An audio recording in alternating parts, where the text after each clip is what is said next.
ultimately how you have to play it, and you have to be super careful of that stuff. Yeah, you definitely do not want to fall behind whatsoever. And I really do like that what you're saying there, but we're not going to be falling behind because we're in the battle bus ready to go. So gentlemen, take it away.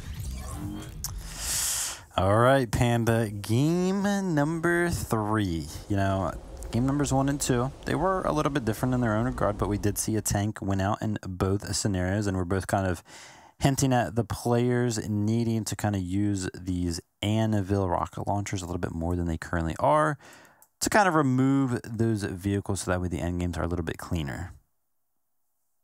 Yeah, and we'll see if that actually ends up playing an impact or playing a big role in the success of some of these teams is being able to take these out early. But when you have these teams spread out in the way that they are, it's really going to be interesting to see who could take advantage of what. Like, it looks like Greasy Grove wide open right now, right? And obviously places like Camp Cuddle, the Fortress, all places that could provide you some of those advantages, like the tanks, like the Anvil launchers. So those are surprising drops that are open right now, and these players need to try and get over there and adapt and try to pick up any loot that they can. Yeah, those POIs being open, it kind of can create some dynamics where a team can kind of like roll over to that POI and kind of notice that it's unlooted, and they can kind of get like so much loot, right? Because effectively at that point, they probably looted their current loot route, whether that be, you know, some split drop or an actual POI, and then they kind of roll up on that one, and then they just get that much more loot. Yeah, I mean, considerably more loot, right? I think being able to not only effectively get to one of these spots. Oh, and we actually have just gotten word here that we are going to restart this game. It looks like some people were a little bit slower to get on the battle bus than others, so unfortunately they missed it. But hey, we're going to be able to get back into this game momentarily. But before we do, we're probably going to sit here and talk for a little bit. So, Vivid, let's talk about it, right? Obviously, we still got 2 more games to play. We're about past the halfway mark. Still so much yet to play. But with some of those key positions being open on the map, could we see players fill that void? Even the players that potentially missed the battle bus here. Yeah, definitely, Panda, right? I think that the main reason for this restart that we are going to be seeing is we didn't see those players actually make it into the game. There was quite a large amount missing, so those POIs were probably open, let's be honest, because those players that are usually landed there didn't actually make it onto the battle bus. So they do got to be quicker, hopefully, this time around and making it to the bus stop for this game. But yeah, you know, we still do have those 2 games left to play, and it's really, really great to see that we are actually just going to be getting a little bit of a requeue for this game here, right? Because you wouldn't want any of these players to kind of miss out on the opportunity to get that top 5, so that way they can, you know, qualify for the land that we're going to be seeing later on in the year that's going to be taking place in Saudi Arabia. And then obviously the charity money, so that way they can kind of decide where a large portion of these donations do go, Panda. Yeah, absolutely right. I think obviously it's an awesome opportunity to be able to play for charity and kind of focus and send money in a certain direction. But it's also really cool to be able to qualify onto a larger event that will come later in the year. So much is coming out of these events these next 4 days. And I'm excited to see how these players can adapt, overcome, and be a part of such an incredible event here with Gamers Without Borders. But look, we still have those 2 more games to play. We still have a lot to kind of dissect and digest here as these games get ready to unfold. But Vivid, let's talk about our favorite piece of the Chapter 3 Season 2 meta. What is your favorite part of the adjustments here that we've seen this season? Honestly, I think that my favorite part has got to be the bantling, because I myself played the game for like 2 years, 3 years, right? And building was always like the core mechanic, and the movement was something that never really changed. But all like the weapons or like vehicles or POIs, that stuff kind of always changed. So I feel like this chapter introducing the tactical sprint that we see, the mantling that we see, those changes to the movement for both game modes, right? We have the building game mode and the non-building game mode. Those are in both. So it adds dynamics to both of them. And when Manflint came out within like 2-3 days, right, we were seeing some crazy clips of people doing some crazy high ground retakes where they were just being able to jump up this wall or that wall while they were building. So kind of introducing this new mechanic created a situation where these players have the ability to just create these awesome and new techniques that we have really never seen before. And then obviously the sprinting is a great addition. And the no build game mode as a whole has been just great for the game. Yeah, I absolutely agree. But hey, listen, I heard it's about time. They picked up the late passengers here on the battle bus, loaded them up, and we're getting ready to dive into game number 3. But listen, before we completely dive in here to this game and talk about what's happening on the screen, I gotta give my 2 cents here. Chapter 3, Season 2. Right? There's been a lot of new additions. You got the combat SMG, you got cow catchers, you have just these incredible new items. You have the drum shotgun returning, even the heavy sniper returning, which is one thing I'm surprised we haven't seen more of in this game mode, but we potentially see it unfolding here in match number 3. It really boils down to the one, the only. Are you ready? Okay. Repair torch. Wow. I'll say it. Listen, the repair torch has probably been the most impactful item here in the zero build meta, to say the least. That's why we've been able to see tanks and trucks and things last as long as they have in this game. But fortunately for us in the standard competitive mode, that repair torch has been removed. So it's going to be interesting to see how those changes affect these players, because for right now they get to play with them, but when it comes to some other events coming up here very shortly, they better not get too used to that repair torch. Yeah, that is crazy, right? The two dynamics between the two game modes. There's so much to take in if you do want to compete in kind of both of them. There's so many differences, and the loophole, and honestly, it's kind of needed, right? Because building and no building, there's just so many different dynamics. And like, for example, in this game, you have tanks, right? So right off the spawn here, you're kind of just looting, and Sido here is just instantly getting this building that you're trying to loot blown up by a tank, right? Like, we wouldn't really see something like this happen in arena, because, you know, tanks are not actually in arena. So these new dynamics, these new situations that come out of this game mode are just so great. I mean, you know, not necessarily maybe for Sido in this position, right? He's like, man, I'm just trying to loot. Like, why are you trying to blow up my building? But the guy in the tank, he's having a blast. He is. He's having a total blast, to be honest. And I respect it, right? I respect the understanding of how this has to be played, right? Because realistically, that's what you have to do. When you drop in a POI that potentially offers you a tank, you drop on that tank. You don't have another option here. Speaking of options, though, Marcy's teammate, not in the tank, choosing to try to take the fight head on. And fortunately for Kyrie, it did work out in their favor. However, taking a lot of damage to do so. So need to be careful here, Kyrie. You need to loot up here and keep the ball rolling, because just because you have a tank now does not mean you are secure in this game.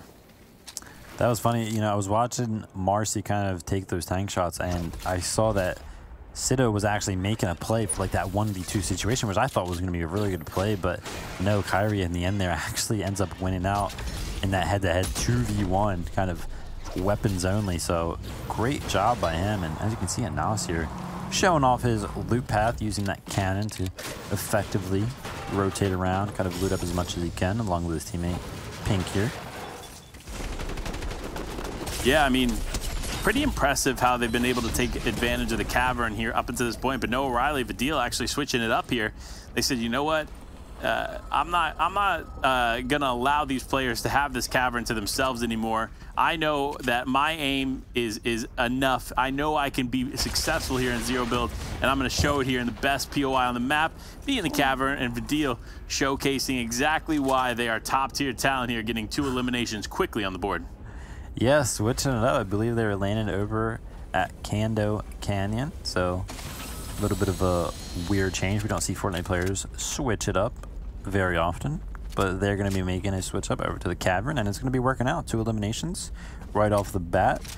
And looking at the map, you know, it looks like you have somebody maybe up top, but they seemingly are going to have all of this to themselves. And even, no, he doesn't have the card yet. Noah does, so yeah, they're going to be getting the vault too. See, this is huge, right?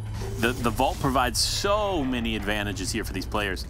So a really, really solid play there on their part. Obviously, a huge turn of events, too, for them, right? They've struggled leading up to match number 3, but now in match number 3, they find themselves in a lot better situation, being able to get the vault, being able to get some eliminations early on.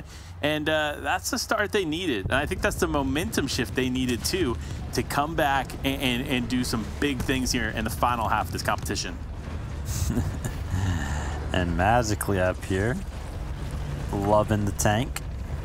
But again, you know, sitting up on this hill, I'm so surprised that there aren't more shots coming in, right? Like, we've seen the effect that these tanks have in the end game, so these players got to be unhappy with how these end games are going simply because of the impact of the vehicles. And sitting out in the open like that, you would expect some shots to come in. But even still, you know, we've had a lot of conversations about the repair torch coming in, so even if they did take some shots, they might be able to repair them. But 2 Anvil rocket launchers will take that tank out. And that seems like, you know, if you find like 10 rockets or something like that, maybe you have to invest 3 of them because the first 2 will do enough damage to destroy it, but then they'll repair it a little bit, so maybe a 3rd one is needed. You know, only 3 rockets to kind of take out these tanks. It would seem worth it to me, but then again, you know, if you're shooting your Anvil rocket launchers at a tank, they might start to focus you, so maybe that's what these players are scared about.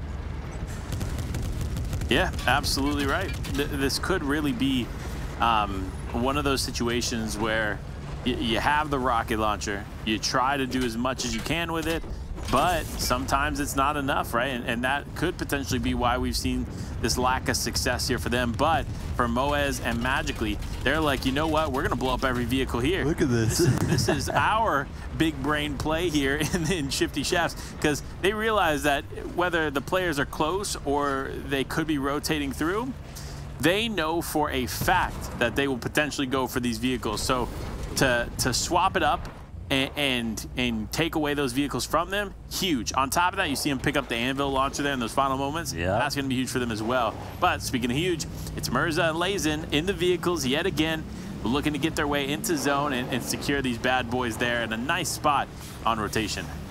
Look at them. They got the upgraded tires. They got the cow catchers on the front. They both got a vehicle each to themselves. They're just like rolling right now as a duo. You got Lecce and Swilliam over here, though, sticking to a singular whiplash.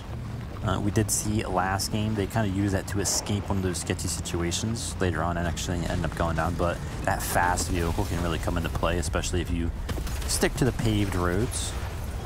And that team just using the tank to blow up the entirety of the gas station. Maybe they were looking to get a refuel and ended up bumping into it, blowing it up a little bit. Yeah, you have to be careful, right? Especially when it comes to them gas stations, because all it takes is one little bump into the gas station, like you mentioned, man, and that thing is on fire. So they definitely are going to have to be a little bit more careful in the future, or maybe that was their play. They said, you know what, we got it fueled up enough, right? Now let's make sure that no one else can fuel up as they go through. Yeah, good point, good point. Refsguard here, going to be sliding down the hill on accident. He's going to have to be running all the way back around. Can't build up the hill, Refsguard, so make that a little bit of a run around. And I saw actually the deal had picked up an elimination in the Elam feed, but I do not see him on the map looking at it. Oh no, I see them. They're right by the Daily Bugle, rotating in from that northwest side. They are the blue arrows, so yes, getting that position there should be pretty good. But again, you know, you think about it, sitting up on the Daily Bugle in a building game mode, you'd just be able to build a box and sit up there. But here is just so exposed. Like this team, right? Like there's just so many angles that they can be shot from. Yeah, they do have this truck, but only 1200 HP. That does go down fast. And no, Riley and Video actually making the decision to try to hide their car in this tall grass. I don't know if that's going to work out for them. If anything, I think that makes it stick out. Yeah, like, I would see the tall grass with the car, and I'd be like, something's not right about that. But hey, listen, these players, they're utilizing the cars, and it's actually interesting, right?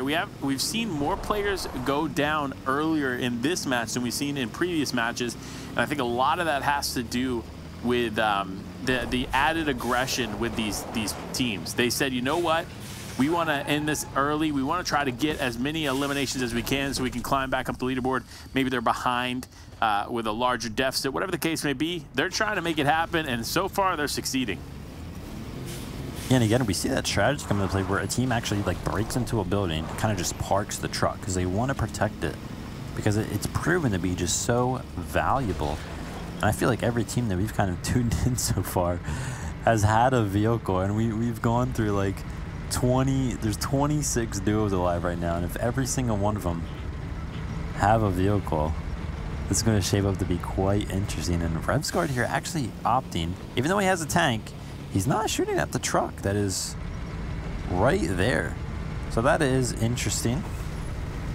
I wonder why he is choosing to do that, right? Because if you are in a truck, you don't really have a lot of return potential, not a lot of return power, compared to a tank, that is, at least. So Revsguard could have had some easy damage there, but they are going to be rolling around here on Janus and Vortex. That is my prediction.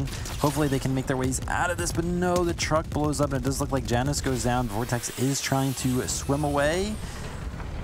The turret on Revsguard does go on cooldown because it does overheat, so Vortex is left to do this as a solo.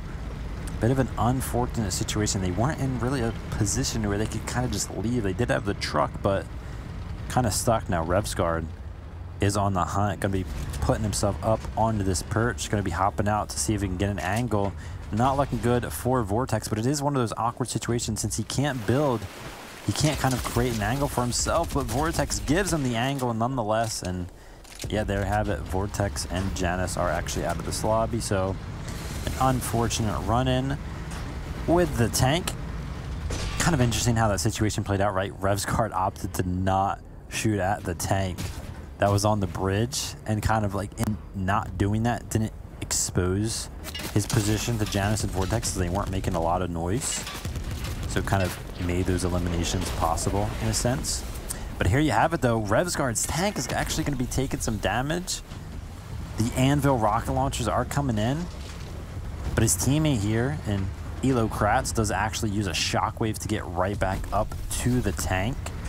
And now he's waiting for Revsguard to hop back in, and the damage isn't enough for them to kind of leave the tank behind. They are going to be hopping back in, but Revsguard's going to be taking some shots from off in the distance, so he does hop. Seats right there, a little bit of a trick, right? Make yourself a harder target, but are they getting targeted right now? I think they're getting targeted potentially by another Anvil rocket launcher. I don't see one coming in though. And here's the repair torch. Man, it heals these vehicles so fast. You saw he was at about 1600 HP, and then within like 5 seconds, all the way back up to that 2500 threshold. You know, maybe these vehicles, maybe if they get damaged, maybe they need like a little bit of a cap on them, right? So if you take X amount of damage, you can only heal it back up to maybe like 2000, right? So maybe if his tank takes damage to go all the way down to 1500 effective HP, maybe he can only repair it up to 2000. I mean, 2000 does seem like a lot of health even still, but you know, maybe it would help kind of make your Anvil rocket launches that you invest kind of seem like it's doing something rather than just getting kind of completely countered by those repair torches. Definitely. Yeah, I mean, look, it's funny. I talked about how I love the addition of the repair torch, but I have a love-hate relationship with that thing. I'll be honest with you, right? Because obviously it's really cool to see something like that be added to the game.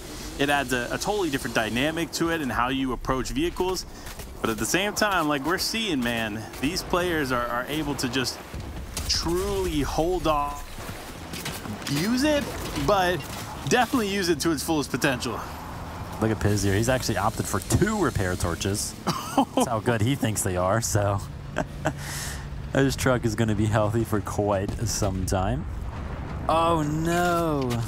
They hit their tank in the, or they hit their truck over in the building, and the tank's going to be blowing it up. It's actually going to be dropping that truck down and them into a little bit of a ditch now. Now they're going to be stuck, but AZ off in the distance, and Nas putting in great shots to knock him out of the gunner seat, and Jola kind of saved here as he's down in the bottom of this ditch, and now Kaplushan kind of left in the tank as a solo. Still a lot that you can do in a tank as a solo, but going to be missing his duo for sure. Definitely going to be. I mean, it's crazy Joel Van Vil and team were able to survive there with a mixer. That was kind of impressive to say the least. But speaking of impressive, it's Andretta and Trippin still has their tank up and running. They got their paratorch. They only got about 40% left on that bad boy, so not a ton to work with. But with Andretta having that anvil launcher in the inventory, they definitely have the potential to keep that tank alive, but not with Pink and Anas on the case, because man, do they not miss. Great shots, and they actually find the knock. Wow. And Pink is seeming like he wants to push for this, but off in the distance there is a team. Yep, they're coming in on a boat, actually. That's the first we've seen of that caliber of vehicle.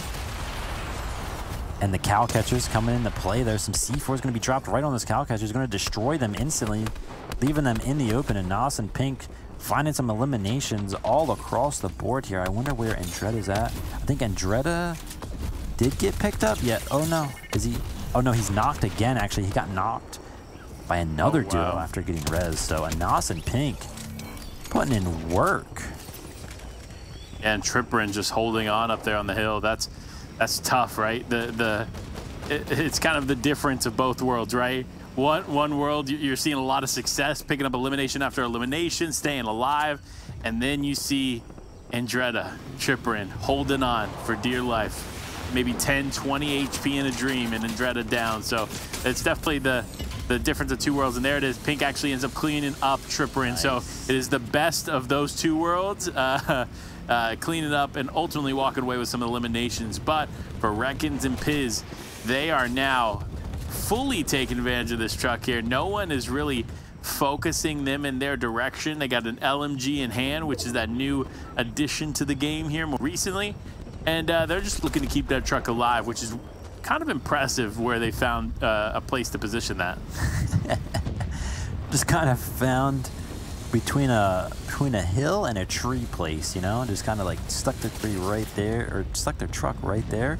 And it's actually a really great position because, as you can see, there's a bunch of hills around them, but those hills, sitting on the top of them isn't really possible for anybody, so nobody can kind of get on those hills and do damage to their truck just simply because of the game mode that we're playing. So a very good position in hindsight here for Reckons and Piz. Yeah, it definitely is. It's kind of interesting, right? They're like, this is our territory. And you see them push Denmo away in the other vehicle, but at the same time, it's like neither one is really in an advantageous position if they keep that truck out there in the open. But no, Bad Sniper, my personal pick here for this competition, now holding on by himself, and it looks like potentially not only healing himself, but healing Stenmo throughout this. And honestly, sometimes that's just how it goes. You hop in a vehicle and another player's there. They're both just patiently waiting for the zone to continue. I'm waiting though, because Bad Sniper in an instant will all of a sudden just take out Stenmo. And I think that's what we're seeing there as that truck starts moving again, is Bad Sniper is like, nah, I'm healed up now. I'm ready to take this fight. Oh man, Lecce with the aggression. Notice is that a player is knocked over behind these cow catchers, goes ahead and makes the push for it. And it's not going to be an elimination because I do not believe that he actually knocked him, but does pick up all this loot. And if you look over in the distance, Pickle is inside of a tree. Look at him up there. Yeah, this is just craziness. I mean, honestly, Swilliam, Lecce in an amazing position here. They have the natural hill cover, and people would have to fully go over that hill to see where they're at. And then on top of that, it looks like we're going to see an end game with way less vehicles than we've seen in the past. This is actually extremely impactful here for the remaining players, especially for players like Vidil, who have struggled to get to this point in these past games. Yeah, and Lecce himself right there blowing up another vehicle. I don't believe they actually have one themselves, but Vidil in a tank right now. I don't think Noah, his duo, is actually the driver right now, but I do think that there is a driver nonetheless. Just kind of found a optimal situation there. Bad Sniper goes down. Lecce picks up an elimination. Vidil kind of fighting for his life on the edge of Storm here. Oh, gets the clutch. Chug splash off, but still takes a shot in the back, so it is going to be going down. And Lecce is loving this. He's just sitting off behind this natural cover that you talked about, and all these teams are kind of going at it off in the distance, and he's just like, listen, I got 440 more medium shots where that came from. Yeah, see, and now the players are starting to focus those bigger vehicles. They realized that this was such an issue here for these players. So now the shots are raining in, and they're going to be able to kind of switch that up here for a moment. But with so many of the top teams that we've seen in today's competition still alive here, anything goes. One of those being Frey, who honestly, as I say, goes down, but being one of those players that they had a great game number 2. They actually won game number 2, and they found themselves yet in another end game here. So definitely a considerable amount of points for them. They should be feeling pretty happy about the results of this game. But for Swilliam and Lecce, they're looking to make that comeback. We've seen them fall early in these last couple games, and now with them being the only duo remaining in this competition, it's time for them to clean up and win. Yes, sir, and here they are. They are making a play on the last person alive. Now, I'm looking at the map, and there's supposed to be one more person alive, but I don't see him in the zone here. So, Panda, I think we have a sneaky player playing a heel off in the zone. Yep, there he is. Nude Noah out here with floppers galore. Yeah, I'm going to say this. They definitely were watching Chap in Twitch Rivals, because this has been the Chap play here throughout one of the zero build events here. And actually kind of impressive that they were operating this out of Chonkers Speedway. Yeah. So honestly, impressive to say the least. But it looks like they realized, they said, you know what, I don't have enough floppers to just solely survive this here in the final moments. I gotta make a play. I gotta make something happen. And trying to drive and take floppers is definitely not the easiest play, to say the least. Look, Lecce is like, are we gonna lose this game, William? Like, is this gonna happen right now? Are we gonna actually get out healed by somebody that's been in Storm for this long, right? Like, this is going through their mind right now. They're so worried. They're like, man, we just put up 5 eliminations.